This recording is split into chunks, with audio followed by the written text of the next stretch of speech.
আসসালামু আলাইকুম ওয়া রাহমাতুল্লাহি ওয়া বারাকাতুহু নাহমাদুহু ওয়া নুসাল্লি আলা রাসূলিহিল কারীম আম্মা বা'দ। প্রিয় দর্শকবৃন্দ, যাকাত সম্পর্কে দু চারটি মসলা ইনশাআল্লাহ আজকে আমরা আলোচনা করব। আল্লাহ তাআলা আমাদের সবাইকে যাকাত আদায় দেওয়ার জন্য তৌফিক দান করুন। সর্বপ্রথম মসলা হলো স্বামীর তরফের থেকে পাওয়া মহারানা। এই মহারানার উপরে কি যাকাত ওয়াজিব হবে? মেয়ে লোকদের কি এই মহারানার টাকার থেকে যাকাত আদায় দিতে হবে? তো উত্তর হলো হ্যাঁ। যদি কোনো মেয়ে লোক স্বামীর তরফের থেকে মহারানা পায় আর এই মহারানা 1 বছর অতিবাহিত হয়, নেশাব পরিমাণ পর্যন্ত হয়, তো এর উপরে যাকাত ওয়াজিব হবে। দ্বিতীয় আরেকটি মসলা হলো কর্জের টাকা যেটা ফিরা পাওয়ার কোনো সম্ভাবনা নেই, বা বিজনেসে ফাঁসা যাওয়া টাকা যেটা ফিরা পাওয়ার কোনো সম্ভাবনা নাই, তার উপরে কি যাকাত ওয়াজিব হবে? উত্তর হলো না।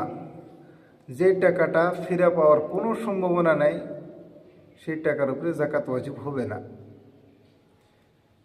সম্ভাবনা ছিল না তবুও ফিরা পাইছে, তো এমত অবস্থায় যেদিন ফিরা পাবে ওই দিন থেকে নিয়ে 1 বছর পর সেই টাকার থেকে যাকাত আদায় দিতে হবে।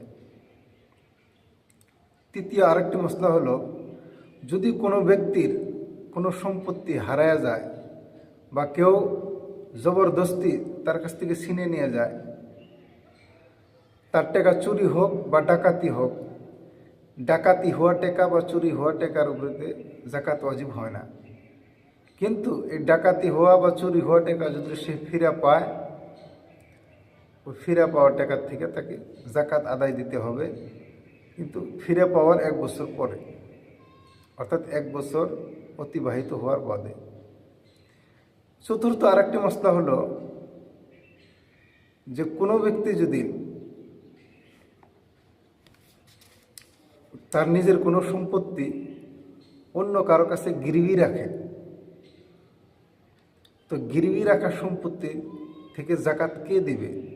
যার কাছে রাখছে সে ব্যক্তি দিবে না যে রাখছে সে দিবে?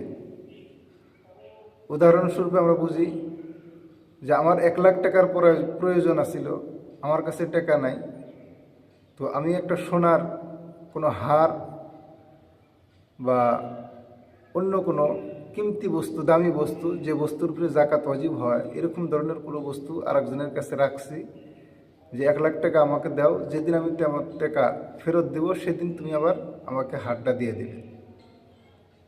একে কয় গিরবি। তো আমি টাকা নিলাম, তার বদলে হারটা ওর কাছে রাখলাম, যেহেতু এটা সোনার হার, ওর উপরে যাকাত ওয়াজিব হয়। তো এখন এই হারের জন্য যাকাত কে আদায় দিবে? যে রাখছে গিরবি সে দিবে না যার কাছে গিরবি রাখছে সে দিবে? তো গিরবি রাখার টাকার উপরে বা গিরবি রাখার সম্পত্তির উপরে যাকাত ওয়াজিব হয় না।